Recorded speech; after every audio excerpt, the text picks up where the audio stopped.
whoever's listening, can you guys say hello to us so we know who's there? And Debbie, go ahead and run with it. I'm ready when you are. Sure. Carmen, thanks so much. We are talking about sleep today. How often do you wake up in the morning and say, wow, that was a great night of sleep?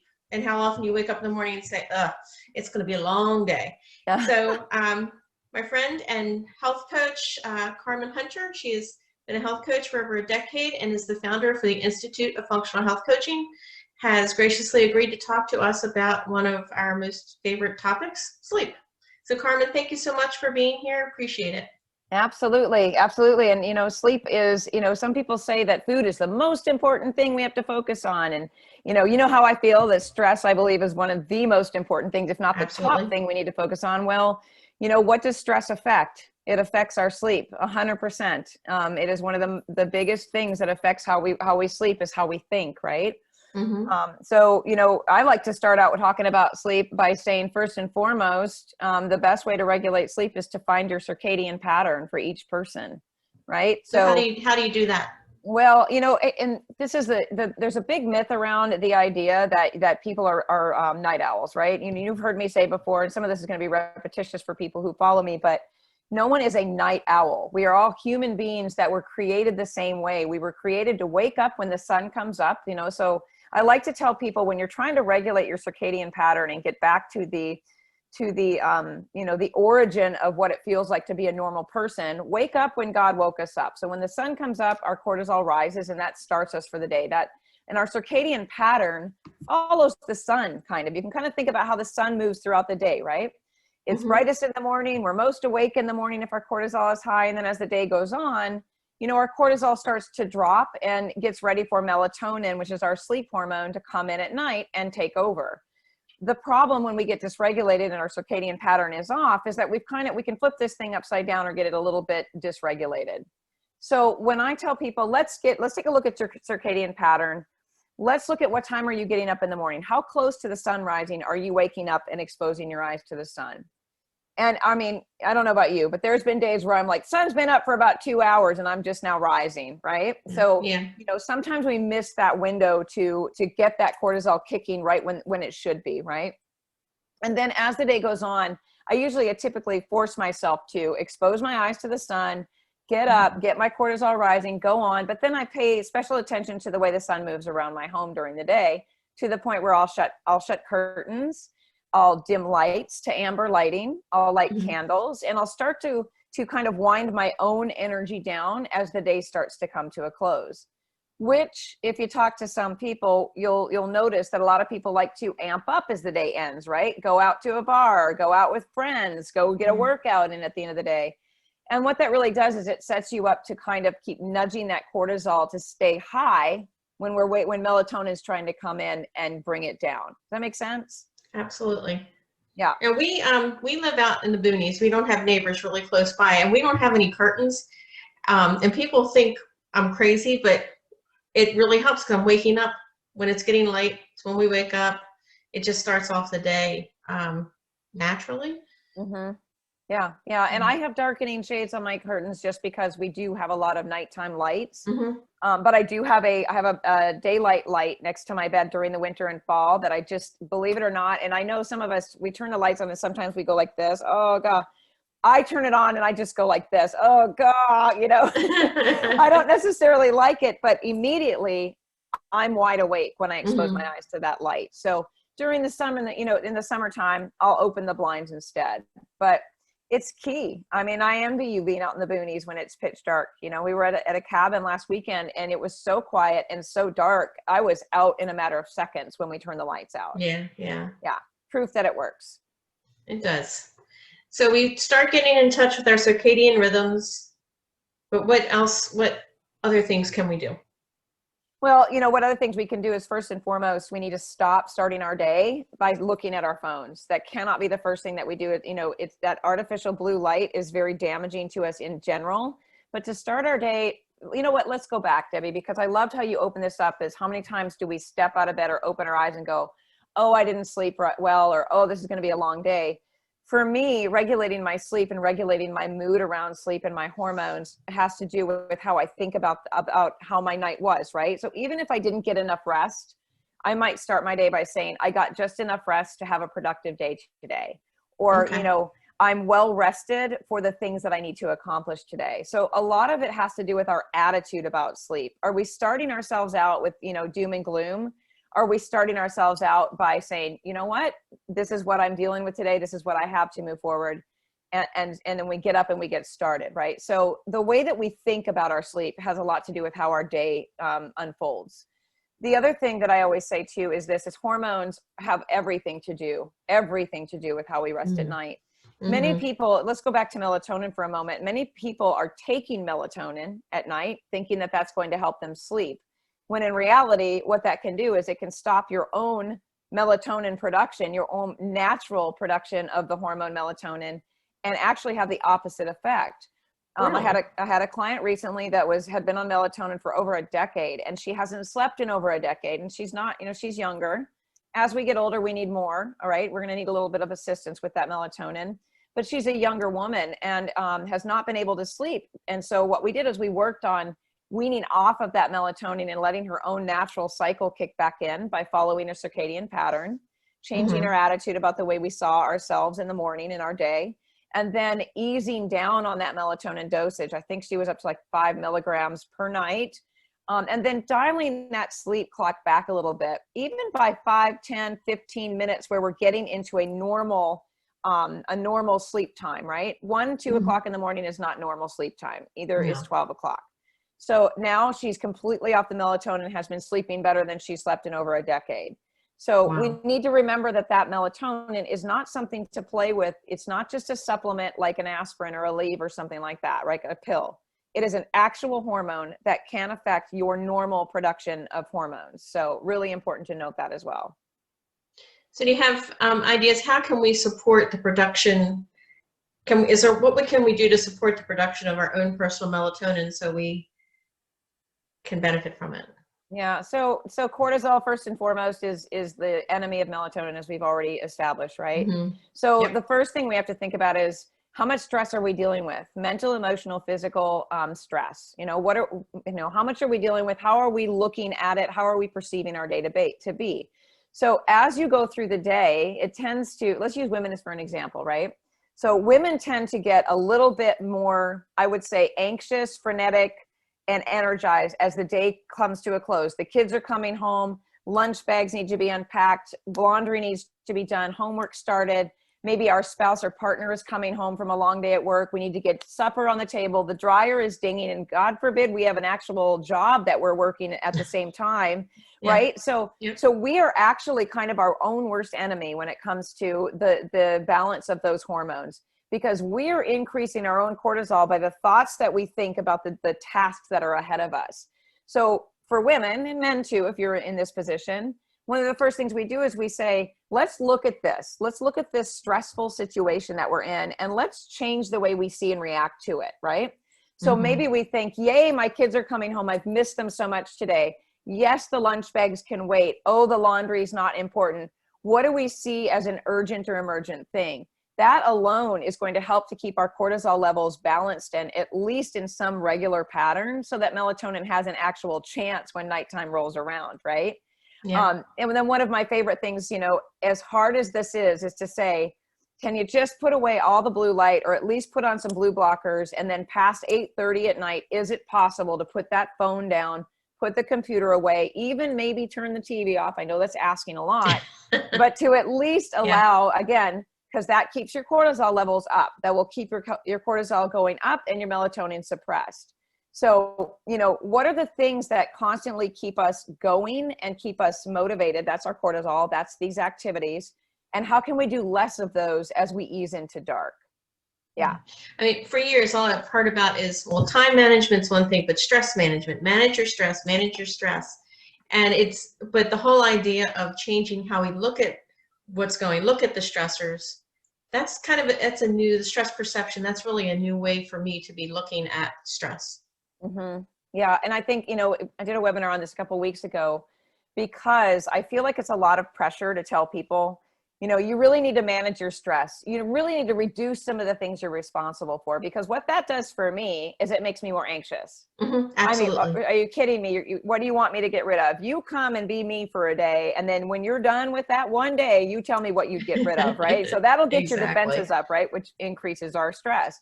So when we can actually get real about what's important and what deserves that reaction of, busyness or freneticism, then we can get real with ourselves. I mean, I've left laundry in the dryer for 2 days before and been like, oh my gosh, I forgot there was laundry in there. A year ago, I would have been the person that's like, the minute it dings, get it out, fold it, put it away.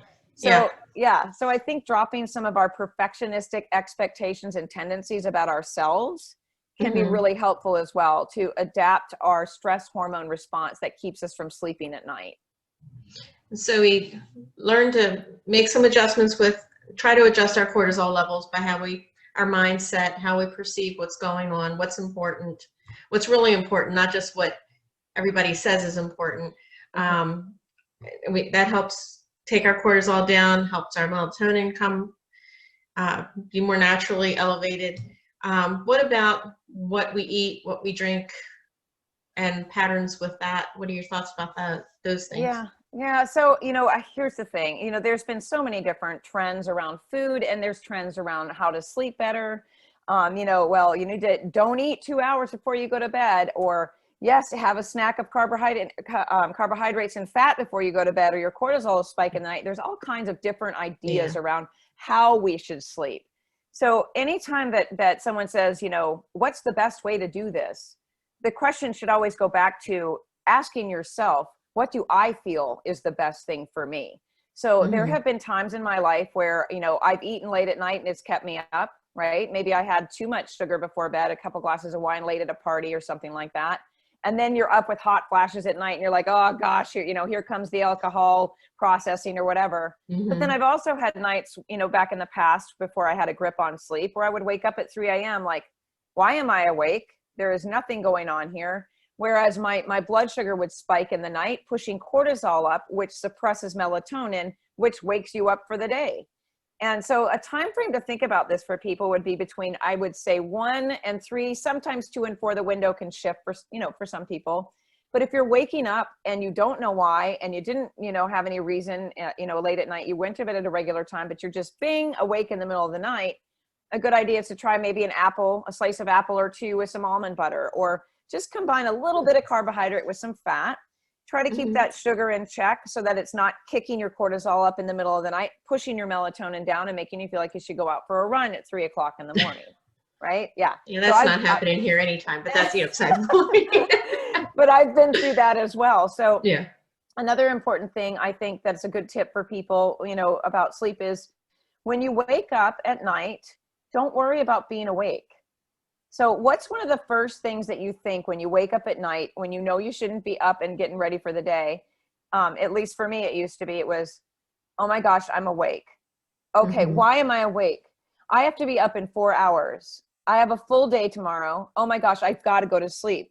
Am I awake because of this? We go through this thing and we get our mind in this ongoing, spinning cycle, which elevates our cortisol, pushes down our melatonin, and then we're up. The next night when we go to bed, we go first thing in our head, I wonder if I'm going to wake up at 3 o'clock in the morning again.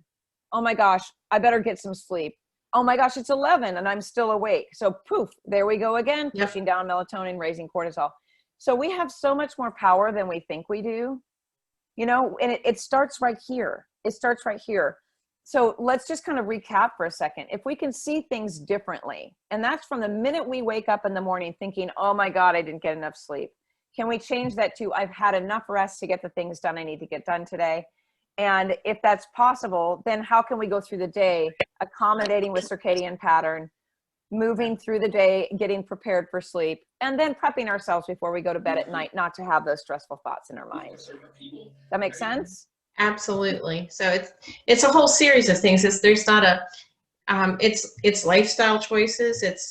And I love the fact that you're talking about it's choices that we can make to empower ourselves to be better and feel better.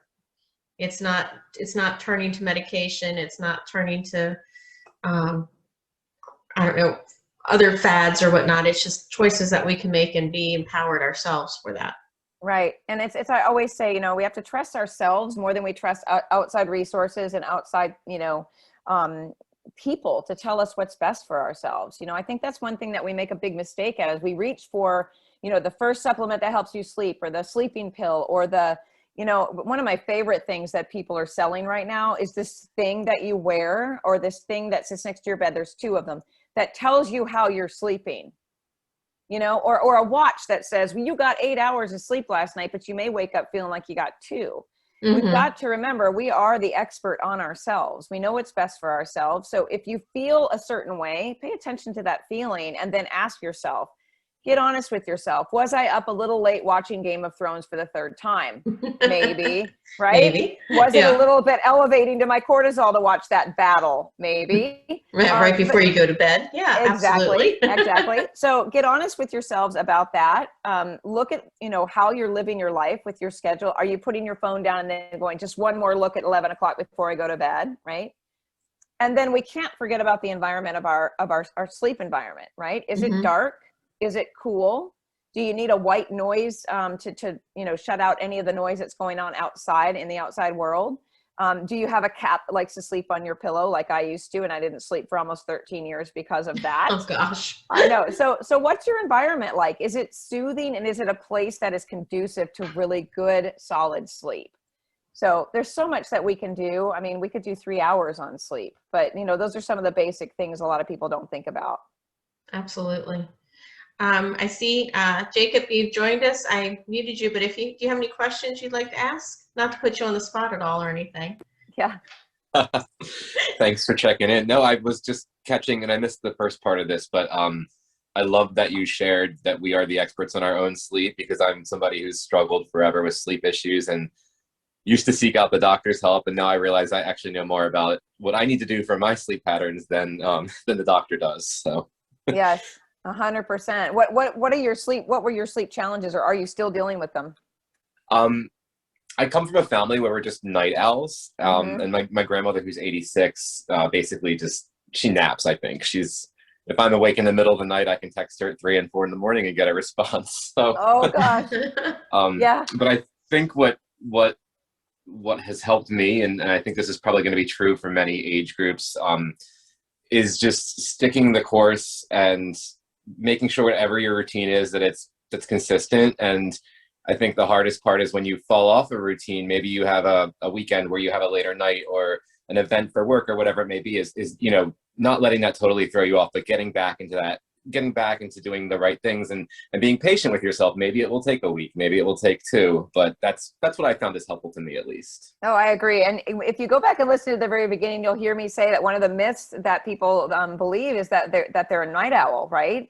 So when you hear what I talk about, because that, I've been coaching for over a decade, and it's one of the things that people used to say, well, I'm a night owl. I've always been a night owl, and my mom's a night owl. So that's something that I've heard for a long time. But, when we think about it physiologically, as human beings, we're all created exactly the same way. We're all given the same, most of us are given the same body parts when we're born, the same, HPA axis, that determines a lot of what goes on metabolically. So, when we think we're a night owl, it really, a lot of that has to do with sometimes, and I didn't mention this, Debbie, can be an ancestral belief that's passed down to us that we don't sleep well at night, right? So just like there's ancestral traumas and familial genetic predispositions to specific things that are in our DNA, those things can also be in our thoughts and can be nurtured into us as we grow from the time that we're little, right? So like Jacob said, I can text my grandma at like 3 and like, hey, what's up? And grandma's like just watching an old rerun of Lawrence Welk, you know what I mean? Or whatever grandmas do at 3 in the morning. But in reality, it can be undone, right? It can be reversed and turned around. If that is something that we have taken on as our own, we can just as easily, well, not easily, but turn that around and say, what are the things that I can change so that I am not going to bed at, 12 at 1, 2, 3 o'clock in the morning type of thing. So Jacob, you may want to go back and listen from the start. It may have some helpful tips about resetting that circadian pattern for you. I will check that out. I love that mindset. I come from a fitness and an education background that I think the self-talk that we have, that when we become conscious of what our self-talk is, I think changing that changes so many pathways neurologically. Oh, absolutely. Absolutely. And you know, the beautiful thing, I love that you said that, Jacob. It's a great point, because when we have neural pathways, you know, for specific thoughts, beliefs, ideas, and programs, those things are they're deeply, you know, grooved in our brain, right? Mm-hmm. And I always like to use the cart and horse example, that if a farmer goes out to the field every day with a horse and a cart, those grooves are really, they're well laid, right? Every day they take that same path to the field. You know, but what would happen if that farmer just even moved that cart over 10 feet to the right and started to create a new pattern, right? He might move faster. They might get out there faster. The horse might perk up and, you know, get new energy. Who knows, right? But it is possible. We just have to make that tiny little shift to the other direction, or a little bit to the side of our inborn beliefs and programs, to see if something could change for us. And, you know, I'm glad that it's nice to hear somebody that comes in and understands this, because so many people are rigid in their thinking. And when you're rigid in your thinking, those grooves get deeper, and then you can get even sunk more into your old bad habits. So great observation. Yeah. Yeah, I love one of the things that you said was, when we wake up in the morning, whether we've had a great night of sleep or not, is to say, I had enough sleep to do what I'm doing today. And just that change in mindset, a shift in your attitude, that changes your whole day. Yeah. When you start the day out looking at things in a positive light versus what could be a negative light, that just makes the whole day better. It does help reduce your cortisol levels as you go through the day, when you're feeling more positive, and that shift just makes a huge difference. Just those simple messages you give to yourself. I was having a conversation about people say things to themselves they would never say to someone else, and if someone else is struggling, you're not going to be saying, well, why did you do this? Why did you do that? And we say those things to ourselves. And if we shift that, it makes a huge difference. 100%. You know, I love that, because one of the things I like to say when someone's beating themselves up about a habit or something that they think should be different or better, you know, I say, okay, hold on a second. Would you say that to your child? Would you say that to any child that's struggling with something? Because what happens when the bully comes in, and we all have a bully, right? The one that comes in and says, you shouldn't have stayed up until 11:30 watching Game of Thrones. You shouldn't have had that glass of wine at 9:30. You shouldn't have done these things, right? And speaking from my own behaviors, you know, instead of beating yourself up about it, you know, you say to yourself, hey, you know what? It happened because it did. You know, it happens once every couple of months. It's not a big deal. Let it go. So having that conversation with yourself is important for shifting those neural pathways as well, as opposed to getting stuck in blame and shame and guilt and all the things we tend to do to ourselves. Yeah, we want a different path. We want to take that different path, not the ones with the buried deep ruts. That's right. Absolutely. So Carmen, what else? Is there anything else you'd like to share with us about sleep? I know we could, like you said, we could talk about this forever, but is there anything popping on in your mind that you want to emphasize before we? Well, yeah, I'm in my bedroom right now. I thought I'd come in here for this, right? So my bedroom, this is my bedroom. I'm just going to share it with you guys, right? So one of the reasons I'm sharing that with you is you're going to see there's the end of my bed, and that's my dresser. There's something you don't see over my dresser and I've never had, and that is a what? A television set. Thank you. Yes. A television set. Okay. Yeah. So that is hands down, if there were anything I were to say to anybody in this moment, is to take the television and all electronics out of your room and unplug anything that has to do with Wi-Fi, anything that has to do with any EMFs or anything like that, because that will 100% affect your sleep every single time. So please take your electronics out of your room. Your room should be for sleep, sex, and reading, right? Those three things that are relaxing and conducive to a good night's rest. But then also consider, where is your Wi-Fi router? A Wi-Fi router should be moved as far away as possible from where anybody is sleeping, and if possible, turned off at night. You know, I have had clients, their sleep improved just from turning the Wi-Fi router off at night. So that is one thing you can do. And if you have teenagers in the house, I do. I've got a timer. It just came in the mail. I'm going to put a timer on that thing, right? So turn it off at least for that 6 hours that everyone should be in deep rest anyway. Yeah. Yeah, that's a great idea. I know I had one of those watches that you were talking about that measures your sleep, and I know I did not sleep well with it on. And at first I thought, oh, it's just I'm not used to having something on my wrist at night. And then I started thinking, it's monitoring me. It's sending signals through me. That was probably, part of what was keeping me awake. Yes. Oh, 100%. Yeah. I told And, my mom the same thing. I said, what is that on your arm? She's like, that's my Fitbit. I said, don't sleep in it. She's like, I don't. She knows having a daughter for a health coach can be a little challenging sometimes, I think. Oh yeah, but I know that impacted me, and we don't have a TV in the bedroom, and it's great because also something else, if you have a TV in the bedroom, you might be curled up, squinched over in some kind of position that is uncomfortable, and that's not going to help your sleep either, even if you weren't the blue light and everything aside, but you're in a different position than you would be that's comfortable for sleep, and that can mess up things too, tighten Yeah. muscles and all those kinds of things. So Yeah. And just let me touch on this real quick before we wrap up is it can be the smallest, tiniest little bitty light that can penetrate through your eyelids. I'm talking about like your smoke alarm. If you got a smoke alarm in your room and it's got the little green dot on it, if you put a piece of tape over that, like a white piece of tape, just something to cover it up, see what that does to your sleep, because all Wow. light penetrates through the eyelids.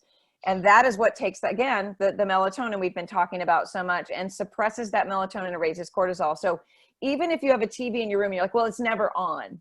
Well, have you ever opened your eyes, and once your eyes adapted to the dark, you can see that screen? Can you not? You can see the TV in the dark, that blue, there's something bluish, greenish gray that you can see that square.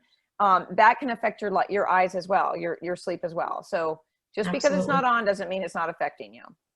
Absolutely. Yeah. Well, Carmen, thank you. Yeah. From the bottom of my heart, thanks for sharing all this information, and appreciate it. Yeah. Hope it's helpful to some people, and I hope everyone gets some better sleep tonight. Absolutely. And if you want to contact Carmen, you can do this through the video. I'll have her information, and have a wonderful day and a great night's sleep. Yes. Thanks, Debbie. Appreciate it. Bye, everybody. Bye-bye.